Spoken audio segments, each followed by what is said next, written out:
तुम सब अपने दुखों के लिए किसी और को दोष देते हो, पत्नी को, पति को, समाज को, व्यवस्था को, यहां तक कि तुम तो भगवान को भी नहीं छोड़ते। लेकिन क्या तुमने कभी एक पल के लिए भी अपने आप से यह प्रश्न किया है कि तुम्हारे दुखों की असली वजह क्या है?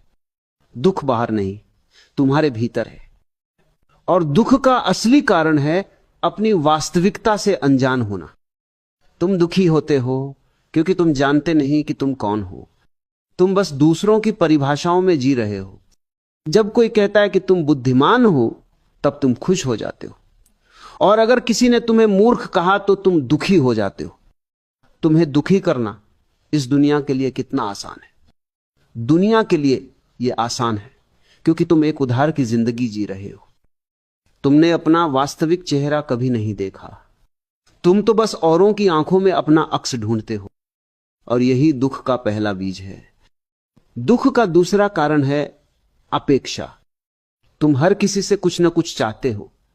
तुम चाहते हो कि लोग तुम्हें प्यार करें, सम्मान दें, तुम्हारी बातों को समझें, और जब यह नहीं होता तब तुम टूट जाते हो। ध्यान से समझो इस बात को। तुम्हारे दुख का कारण यह नहीं है कि लोग तुम्हें चोट पहुंचा रहे हैं। तुम्हें दुख इसलिए होता है क्योंकि तुमने यह कल्पना कर ली थी कि लोग ऐसा नहीं करेंगे। अपेक्षा दुख को जन्म देती है और समर्पण उसे समाप्त करता है।